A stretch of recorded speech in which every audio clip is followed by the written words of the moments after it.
बिस्मिल्लाहिर्रहमानिर्रहीम। अस्सलाम वालेकुम नाज़रीन, आप यूट्यूब चैनल देख रहे हैं। मैं इमरान खान हूँ। आज़ाद कश्मीर की सूरत हाल पे हम बात करेंगे। काबला कोट में सिचुएशन जूं की तूं है, लेकिन सुबह के वक्त दोबारा गोली चली है। फजर की नमाज के बाद जब कुछ नौजवान मस्जिद से निकल रहे थे तो वहाँ पे रेंजर्स की गाड़ियाँ आ गई और वहाँ फायरिंग की गई। और फायरिंग के नतीजे में एक नौजवान जो है, इसका नाम बताया जा रहा है सुभान आरिफ, वो शहीद हो गया। और उसके अलावा दानिश इरशाद साहब हैं वहाँ पे, एक सहाफ़ी, उनके बकौल ये फोर्सेस ने पेशकदमी की है और मुजाहिरीन ने उसको नाकाम बनाया है।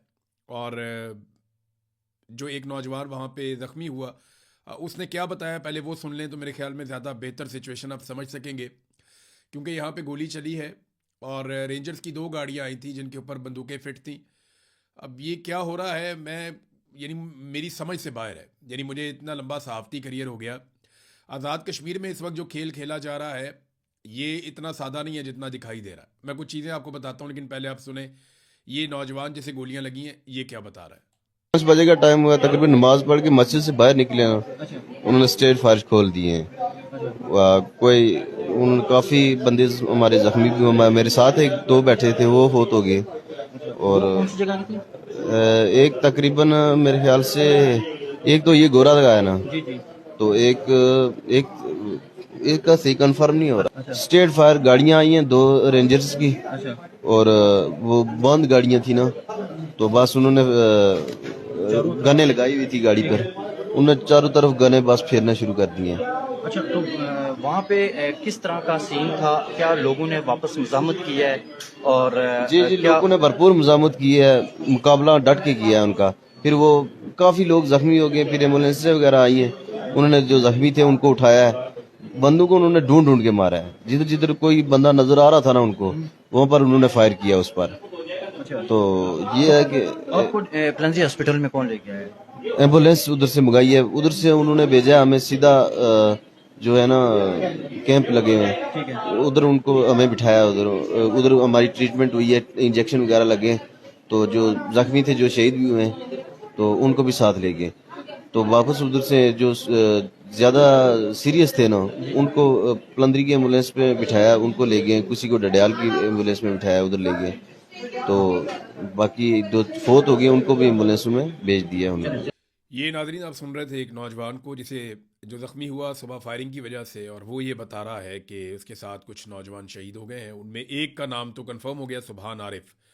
अब जो मकामी सहाफ़ी हैं वो ये बता रहे हैं कि ये सुबह फोर्सेस ने पेशकदमी की है। मुझे नहीं समझ आ रही कि ये क्या है, लोगों के जज्बात भड़काने की कोशिश की जा रही है।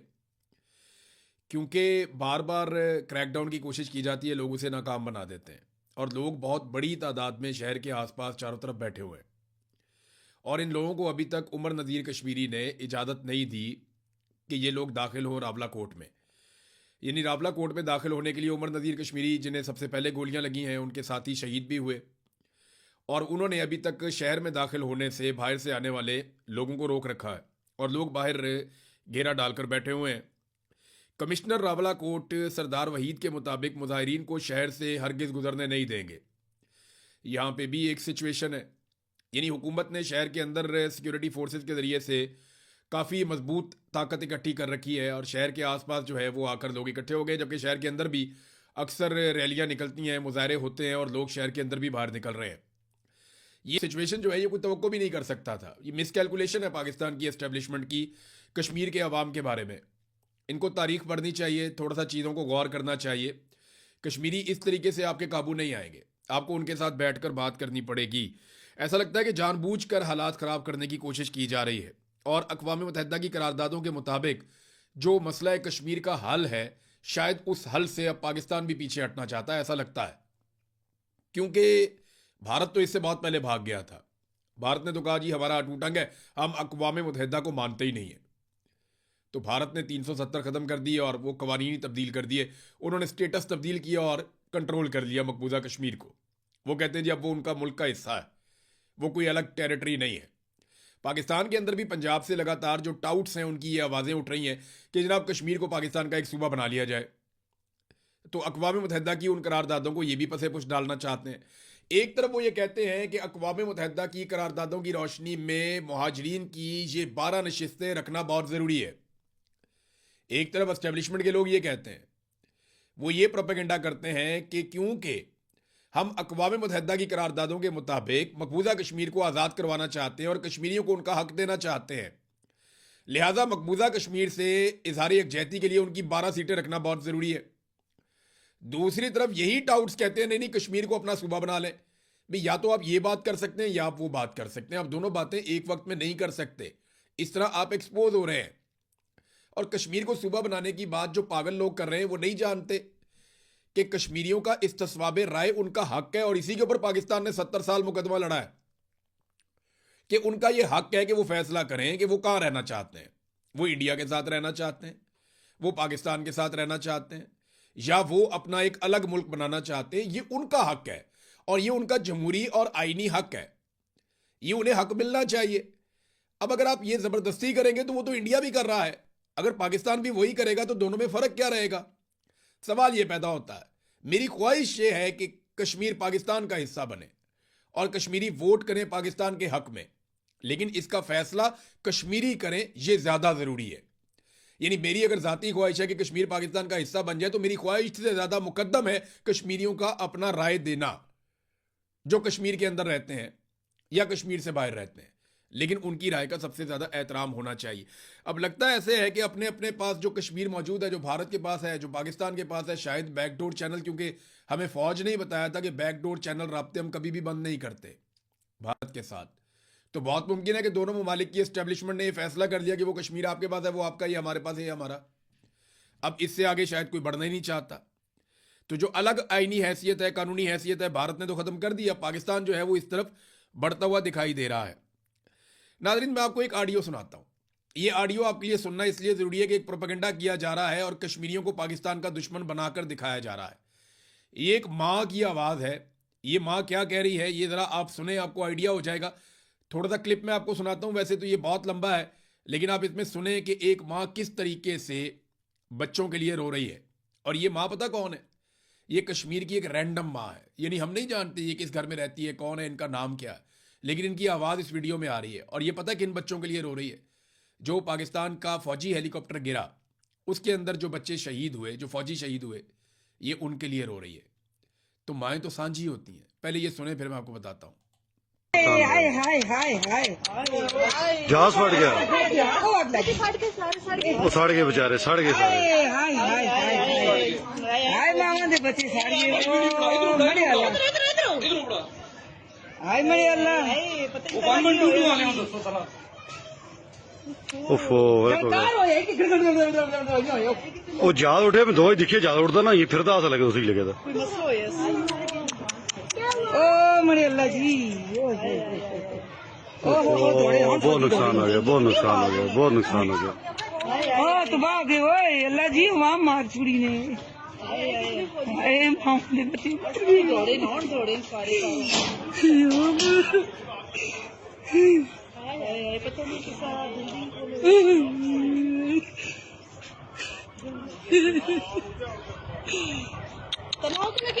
उधर फिरे की गड़कार मचिया हाय साड़ के वाय साड़ के मामा दे बच्चे बच्ची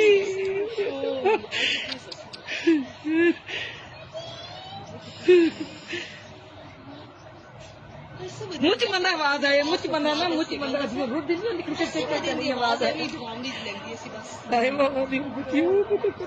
और भी है, ये काफ़ी लंबी ऑडियो है। मैं खुद भी जब ये सुन रहा था तो मेरे दिल में बहुत तकलीफ़ हो रही थी। एक माँ को कितनी तकलीफ़ होती है जब उसके बच्चे को चोट लगती है, जब उस बच्चे का नुकसान होता है। ये बच्चे जो है, ये माँ इनको जानती नहीं है, इसको नाम भी नहीं पता ये कौन है, ये किधर से आए, पंजाब के किस इलाके से हैं, सिंध के किस इलाके से हैं, खैबर पख्तूनख्वा के किस इलाके से हैं, वो नहीं जानती। लेकिन वो ये कह रही है कि माँओं के बच्चे जल गए, हाय माँओं के बच्चे मर गए, और वो रो रही है, बिलक रही है। माएँ सांझी होती हैं, ये बात सबको समझनी चाहिए। अपने इक़्तिदार के लिए और अपने ज़ाती मफाद और फ़ायदे के लिए माँओं के बेटों को आमने सामने खड़ा कर देते हैं। इन लोगों को शर्म नहीं आती? यानी ये जो सिक्योरिटी फोर्सेस के लोग हैं, ये कौन है? कहीं बाहर से आए हुए हैं। और ये जो कश्मीरी अपने हकूक़ मांग रहे हैं, ये कौन है? ये को बाहर से आए हुए हैं। तो वो भी माँओं के बच्चे हैं, ये भी माँओं के बच्चे हैं।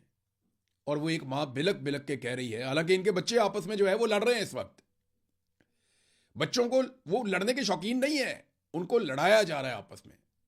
लड़ाने वाले कौन है? बंद कमरों में बैठे हुए कि जनाब हमने कंट्रोल करना है तमाम वसाइल के ऊपर, पैसा हमारी जेब में जाना चाहिए, कारोबार हम करेंगे, जमीनों पे हमारा कब्जा होगा, ये हम कंट्रोल हाथ से जाने नहीं देंगे। वो कंट्रोल, कब्जा, मफाद, मुनाफा, ये वो चीजें हैं जो माओ के बच्चों को आमने सामने लाकर खड़ी कर देती है। कोई इंसाफ, कोई कानून, कुछ भी नहीं। यानी प्रोपेगेंडा किया जाता है ना, पंजाब के अंदर से बैठ के लोग कहते हैं कि जनाब ये लोग तो बहुत बुरे हैं, कश्मीरी ये हैं, कश्मीरी वो हैं, कश्मीरियों को गाली दी जा रही है। इससे पहले पश्तूनों को गाली दी गई। यहां ये पीएमएल-एन का वतीरा है। पीएमएल-एन ने हमेशा नफरत की सियासत की है। इनके सहाफियों ने, इनके दानिश्वरों ने, इनके पॉलिटिशियंस ने बलोचों के खिलाफ जबान दराजी की, नफरत फैलाई, सिंधियों के खिलाफ इन्होंने किया, और कितना गलीज प्रोपेगेंडा किया पिछले दिनों आपने देखा। पश्तूनों के खिलाफ इन्होंने क्या किया कि पश्तून इस्लामाबाद में दाखिल नहीं हो सकता था बेचारा, सड़कों पर रोककर जलील करते थे। अब कश्मीरियों के साथ वही नफरत फैला रहे हैं। यह बेशर्मी बंद होनी चाहिए। इस बेशर्मी की कोई गुंजाइश नहीं है। उधर एक एसपी है, वो उसका वो भतीजा जो है उसे गोली लग गई, वो भी शहीद हो गया। वो जब लाश लेकर जा रहे थे तो एसपी आया तो उसने कहा ये तो मेरा अजीज है। वहां रोला पड़ गया कि एसपी शहजाद जो है वो खड़ा हुआ है मुजाहिरीन के खिलाफ अपनी फोर्स लेकर एहतजाज को रोकने के लिए, और गोली चलती है, उसके अपने भतीजे को गोली लग जाती है। तो माओ के बच्चे तो आमने सामने कर दिए ना आपने। यानी जो दुश्मन नहीं कर सका वो आपने खुद कर दिया। जिसका दुश्मन ने ख्वाब देखा कि इनके घर के अंदर हम आग लगाएं, वो आपने खुद कर दिया। बांग्लादेश में भी आपने यही किया, बलूचिस्तान में भी आपने यही किया, कबायली इलाकों में भी आपने यही किया, और आज कश्मीर में भी आप यही कर रहे हैं। इस नफरत की आग को बुझाइए। आप अपनी एक बोटी सेकने के लिए, अपना एक बारबेक्यू करने के लिए, अपनी अयाशी के लिए पूरे मुल्क में आग नहीं लगा सकते। ये लोग अपने हकूक मांग रहे हैं, और क्या मांग रहे हैं मैं आपको दिखाता हूं कि इनको आपने दिया क्या है। देखें, कश्मीर को तो एक मिसाली खित्ता बनाया जाना चाहिए था ना, कि आपका मुकदमा था कि मकबूजा कश्मीर पाकिस्तान का हिस्सा बनेगा। वो आजाद कश्मीर को देखकर बनेगा भाई। अगर आप आजाद कश्मीर को नहीं बना पाएंगे तो कैसे बनेगा? आजाद कश्मीर में अपने ले जाके आप 8-9 वजीर बना लेते हैं, बिठा देते हैं पाकिस्तान से, उनके जरिए से आप पूरे निजाम को कंट्रोल करते हैं, उनके मफादात के ऊपर चोट पहुंचाते हैं। ये देखें ना, हुकूमत के जारी इकोनॉमिक सर्वे के मुताबिक आजाद कश्मीर के 63% सरकारी स्कूलों में पीने का पानी नहीं है, 60% की चार दीवारी नहीं है, 57% में बिजली की सहूलत ही नहीं है, 46% स्कूलों में बाथरूम ही नहीं है। तो रियासत खाली क्या डंडा चलाएगी, कोई काम नहीं करेगी। तो आजाद कश्मीर को जो आप बार बार ताने देते हैं कि हमने तुम्हें ये दिया, हमने तुम्हें वो दिया, भाई वहां से पानी आता है, वहां से बिजली बनती है। जो वो आपको देता है वो तो आपको वो नहीं कह रहे, उनको जो सब्सिडी मिलती है वो किसी वजह से मिलती है, उनके साथ आपका एक एग्रीमेंट है। इस तरह तो आप कल को कहेंगे यहां पे जो आपका मालाकंड का इलाका है, स्वात का एरिया है, या दीगर कुछ इलाके हैं, वहां पे आपके टैक्सीज नहीं लगते। वहां जो गाड़ियां हैं वो नॉन कस्टम गाड़ियां चलाने की इजाजत है, वहां से सरकार टैक्स नहीं लेती, क्योंकि उस वक्त जब वो पाकिस्तान में शामिल हुए थे तो ये मुआहिदा हो गया था। तो आप कहेंगे जनाब तुम टैक्सेस नहीं लेते, इनको भी पकड़ो। आपने मुआहिदों की पासदारी करनी होती है, आपने अमल दरामद करना होता है और तरीके से आगे बढ़ना होता है। इलाकों को आप तरक्की देते हैं, उससे मुल्क तरक्की करता है। आपने उन्हें क्या दिया? हमेशा उन्हें मुहाजिरीन की सीटों के ऊपर, उनके ऊपर अपनी कठपुतलियां और अपने मोहरे जो हैं वो आपने मुसल्लत कर दिए। अब एक चीज़ मैं आपको बताता हूँ नाज़रीन, ज़रा इसको क्लियर कर लें। ये बहुत प्रोपेगेंडा हो रहा है, बहुत रोला पड़ गया कि मुहाजिरीन की 12 नशिस्तें, तो मैं और आसान कर देता हूँ आपके लिए। जब ये 12 नशिस्तें आई थी ना, जब इन 12 नशिस्तों को बनाया गया था तो बड़ी नेक नियति के साथ बनाया गया था, और यह फैसला किया गया था कि मकबूजा कश्मीर का नाम हम जिंदा रखेंगे, मकबूजा कश्मीर की जिद्दोजहद को हम मरने नहीं देंगे, उनके नुमाइंदगान हमारी असेंबली के अंदर बैठेंगे। बहुत अच्छा जेस्चर था। जो मकबूजा कश्मीर से हिजरत करके, अब मेरी फैमिली भी वहां से ही आई हुई है ना मकबूजा कश्मीर से, तो वो जो वहां से हिजरत करके आए थे उनको उनके हकूक मिलेंगे और हम उनको 12 सीटें देंगे। यहां तक तो मामला बहुत अच्छा था। लेकिन फिर क्या हुआ, आहिस्ता आहिस्ता एस्टेब्लिशमेंट ने इन 12 सीटों के ऊपर अपने कठपुतली बिठाना शुरू कर दिए, अपने बंदे टाउट्स उठाए, तुम वहां बैठ जाओ, तुम वहां बैठ जाओ, तुम वहां बैठ जाओ। एस्टेब्लिशमेंट अपने 12 बंदे लेकर जाती है आज़ाद कश्मीर में, और आज़ाद कश्मीर से अगर थोड़े बहुत भी इनके बंदे जीत जाते तो ये उन 12 बंदों के साथ मिला के वहां पे हुकूमत बना लेते, और अपने वजीरों को, अपने जो वो 12 बंदे उनको वजारतें हम तरीन दिलवा देते, और पूरे आज़ाद कश्मीर को कंट्रोल कर देते। तो एस्टेब्लिशमेंट ने इसको आज़ाद कश्मीर को कंट्रोल करने का, वहां की हुकूमत को कंट्रोल करने का एक फार्मूला बना लिया कि जनाब ये 12 नशिस्तों के जरिए से हमने आज़ाद कश्मीर को मुकम्मल तौर पे अपने कंट्रोल में रखना। ये किया एस्टेब्लिशमेंट ने। अब जब आपने एक चीज का गलत इस्तेमाल शुरू कर दिया तो फिर क्या हुआ? फिर लोगों के अंदर रिएक्शन आया। लोगों ने जब जब आज़ाद कश्मीर के अंदर हुकूक मांगे तो लोगों को यह समझ आई कि जो महाजर नशिस्त के ऊपर कठपुतली लाई गई है, उस कठपुतली ने उनके हकूक दबाए हुए हैं। वजह यह है कि उसने तो दोबारा इलेक्शन लड़ना ही नहीं है, वो तो जाएगा वापस लाहौर में या पेशावर में। वहां उसे कौन पूछेगा कि तुम आज़ाद कश्मीर में क्या करके आए हो, और दोबारा से एस्टेब्लिशमेंट उसको फिर सीट दे देगी, वो फिर आके बैठ जाएगा हमारे सर के ऊपर। तो इस नाइंसाफी से तंग आकर उन्होंने आवाज उठाना शुरू की। आप मसले को समझें, जज्बाती होने की बजाय आप उनका प्रॉब्लम समझें। अब ये उनके साथ बैठने के लिए तैयार नहीं है। कोई कहता है बैठना, कोई कहता है नहीं बैठना। पीपल्स पार्टी कहती है बैठना चाहिए और साथ में उन्हें कलदम भी पीपल्स पार्टी करार देती है। पीपल्स पार्टी कहती है बैठना चाहिए और साथ में उनके सरों के ऊपर कीमत भी पीपल्स पार्टी रखती है। पीपल्स पार्टी कहती है बैठना चाहिए और पीपल्स पार्टी की ही हुकूमत उनके ऊपर लगातार क्रैकडाउन भी करती है। पीपल्स पार्टी कहती है बैठना चाहिए और पीपल्स पार्टी ही पाकिस्तान से दरखास्त करके रेंजर्स को, एफसी को और पुलिस को आज़ाद कश्मीर के अंदर दाखिल करती है। तो ये पीपल्स पार्टी की दोगली पॉलिसी है, मुनाफिकाना पॉलिसी है। ये इसके जरिए अपनी सियासत जिंदा रखना चाहते हैं। हालांकि ये बहुत बड़ी ज्यादती का हिस्सा हैं ये लोग। और अब एक और फैसला किया गया है कि जो 177 FIR हुई थी, जो पहले वापस ले ली गई थी पिछले एहतजाज के बाद, वो कह रहे हैं जी पिछली रियायतें ख़त्म कर रहे हैं और 177 जो FIR थी उन FIRs को वापस बहाल किया जा रहा है। ये नाज़रीन अब सूरत हाल है कि FIRs वापस बहाल की जाएंगी और जितनी मैक्सिमम हो सकता है नफरत फैलाई जाएगी। पिछली मरतबा ये दावा किया गया था कि हमारी बड़ी अच्छी बातचीत हो गई है, हम मुज़ाकरात में कामयाब हो गए हैं और कश्मीर जो है यहाँ पे अब अमन आ जाएगा और हालात बहुत बेहतर हो जाएंगे, इनके मुतालबात बहुत जायज़ हैं, ये कहा गया था। लेकिन फिर 2 साल तक ताख़ीर करने के बाद अब जब असम्बली अपनी मुद्दत पूरी करने जा रही है तो भी उनको उनका हक नहीं मिला। अब वो ये कहते हैं कि इसी असम्बली में आप हमें हमारा हक दीजिए, लेकिन हुक्मरान ऐसा करने से गुरेज़ आए, वो ये कर नहीं रहे। नाज़रीन, तहरीक इंसाफ ने काफ़ी साथ दिया इसमें कश्मीरी अवाम का, यानी तहरीक इंसाफ का सोशल मीडिया ही एक अपोजिशन का रोल प्ले कर रहा है। तहरीक इंसाफ के सोशल मीडिया ने ज़ोरदार तरीके से आवाज़ उठाई आज़ाद कश्मीर के अवाम के लिए और ये बहुत अच्छी बात है। बाकी पॉलिटिकल पार्टीज़ को भी, चाहे वो किसी भी पॉलिटिकल पार्टी का सोशल मीडिया है या आप एक आम आदमी हैं, पाकिस्तानी हैं, आपके पास सोशल मीडिया है, तो आप कश्मीरियों का साथ दीजिए। मुझे नहीं लगता कि इस वक्त नफरत फैलाने की गुंजाइश है, मुझे नहीं लगता कि इस वक्त गोली चलाने की गुंजाइश या ज़रूरत है। बैठकर बात करनी चाहिए, मसले को हल करना चाहिए। गोलियों से नफरत बोई जा सकती है और इस फसल को काटना पड़ेगा, आपको नहीं तो आपके बाद आने वालों को। लेकिन ये फसल नफरत की अगर पक गई तो इसे काटना पड़ेगा, बहुत खून बह जाएगा। सुहेल अफरीदी ने भी इस पर स्टेटमेंट दिया है, गो कि उनकी अपनी पार्टी के अंदर बड़ा फड्डा पड़ा हुआ है, लेकिन उन्होंने कश्मीर के बुनियादी हुकूक के लिए एक स्टेटमेंट दिया उनके हक में और कश्मीर पाकिस्तान की शारक है, यहाँ से ये मामला उन्होंने शुरू किया। लेकिन जब भी कोई सरकार में होता है ना, जब भी किसी की हुकूमत होती है, जब PTI की हुकूमत थी तो तब वो भी ऐसे एलिमेंट को, इन लोगों को पसंद नहीं करते थे इमरान खान साहब के दौरे हुकूमत में। तो अपोजिशन में तो आप ये सारा कुछ करते हैं, आप हर आवाज़ को उठाते हैं अपने मफाद के लिए, लेकिन आपका असल इम्तिहान होता है जब आप हुकूमत में आते हैं। देखें ना, ये सुहेल अफरीदी वगैरह कितनी बड़ी बड़ी बातें करते थे कि ड्रोन हमला नहीं होगा, ड्रोन हमला होने नहीं देंगे, हम ये कर देंगे, अगर मिलिट्री ऑपरेशन हुआ तो वो कर देंगे। सारा कुछ हो रहा है, एक भी FIR इन्होंने नहीं की। तो अली अमीन गंडापुर के टाइम पे तो बड़ा रोला डालते थे, लेकिन अब सुहेल अफरीदी का टाइम आ गया तो कुछ करते भी नहीं है और रोला भी नहीं डालते। तो अली अमीन गंडापुर ने अब रोला डालना शुरू कर दिया। और वो मेरे ख्याल में एक बात जो अली अमीन ने की वो बात ठीक है, आप इख्तलाफात अपनी जगह पे, लेकिन अली अमीन गंडापुर ने एक बात की वो बिल्कुल ठीक है। उसने कहा यार तुम नाचो तो फैशन और हम नाचें तो मुजरा, ये क्या तरीका है? अल्फाज ठीक नहीं है उसको, वो और बहुत सारी इस तरह की मिसालें बनी हुई है, लेकिन ठीक है, अली अमीन गंडापुर ने कह दिया कि तुम नाचो तो फैशन है, हम नाचें तो मुजरा है। वो एक और उसको कहते हैं कि साडा कुत्ता कुत्ता ताडा कुत्ता टॉमी, ये भी वो कहते हैं लोग। मिसालें इस तरह की बहुत सारी बनी हुई हैं, लेकिन गंडापुर की बात ठीक है। देखिए, अगर गंडापुर ने यह साबित किया वक्त के साथ कि वो समहाउ वो कंप्रोमाइज था या वो चीज़ों को एक लेवल से आगे नहीं ले जा पाया या वो लड़ाई को उस तरह नहीं लड़ पाया जैसे लोग तवक्को कर रहे थे, तो गंडापुर उसको मंतकी अंजाम तक नहीं पहुंचा पाया। सुहेल अफरीदी लड़ाई को शुरू ही नहीं कर पाया। यानी जो लड़ाई इमरान खान लड़ रहा है, गंडापुर उस लड़ाई को लड़ता तो था लेकिन मुकम्मल नहीं करता था।